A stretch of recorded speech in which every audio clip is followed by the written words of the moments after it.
সংগ্রহীত গল্পগুচ্ছ ২। সিদ্ধান্ত নিলাম পরকীয়া করব। ভ্যাবলা ধরনের একটা কালো মেয়েকে নিয়ে আজীবন সংসার করার কোনো মানেই হয় না। পরকীয়া করব নাই বা কেন? আমি ফর্সা, সুঠাম শরীর, ভালো চাকরি।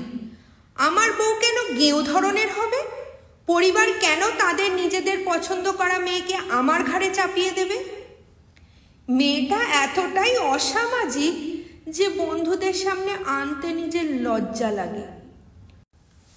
অফিস কলিগ বরুণ স্যারের স্ত্রীকে দেখে আমি মন্ত্রমুগ্ধ। বউ হতে হয় এরকম। বরুণ স্যার একদিন অফিস শেষে বললেন, বুঝলেন ভাই, স্ত্রীর সাথে ঝগড়া হয়েছে, বাপের বাড়ি চলে গেছে, খাওয়া দাওয়ার হচ্ছে সমস্যা। ভদ্রতা রাখতে বললাম, আমার বাড়ি চলুন, ডিনার করে যাবেন স্যার। তিনি এক কথায় রাজি হয়ে গেলেন। চরম অস্বস্তিতে পড়ে গেলাম। খাবার শেষ করে বরুণ স্যারের মুখে যেন প্রশংসার বন্যা বয়ে যাচ্ছে। তার কথার সারমর্ম এই যে জীবনে এত ভালো মুরগির মাংস তিনি কখনো খাননি। খাওয়া শেষে তিনি বললেন, বুঝলেন ভাই, আপনার বৌদি, তাকে নিয়ে নতুন করে আর কি বলবো, সারা দিন পড়ে থাকে রূপ নিয়ে। আরে বেটি, সারাক্ষণ রূপ নিয়ে পড়ে থাকবি এই জন্য বিয়ে করে এনেছি নাকি? স্বামীর খোঁজ খবর নিতে হবে না? ৩ বছর জীবনে পানসে রান্না আর হোটেলের খাবার খেয়ে বেঁচে আছি। ভুলেও কখনো রান্নাঘরে যায় না। রান্না সব আমিই করি। মনে মনে ভাবলাম, ওরকম সুন্দরী বউ থাকলে রান্না করতেও কষ্ট লাগে না।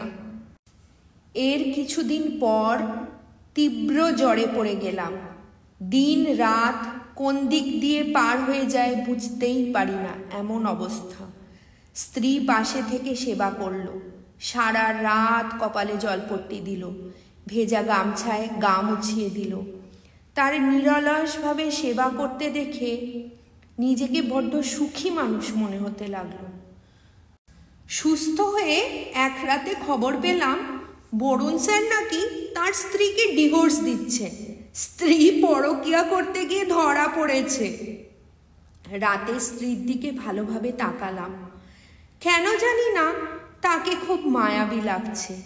ঠোঁটের স্পর্শ পেতে খুব ইচ্ছে হলো। বুঝতেই পারলাম না কিভাবে হঠাৎ করে প্রেমে পড়ে গেলাম। সেই যে হুট করে প্রেমে পড়ে গেলাম, সেই প্রেম দিন দিন বাড়তে লাগলো। এখন 2 ছেলে মেয়ে নিয়ে সুখের সংসার। স্ত্রীকে সব সময় চোখে হারায়। না, পরকীয়ার এই জন্মে হলো না।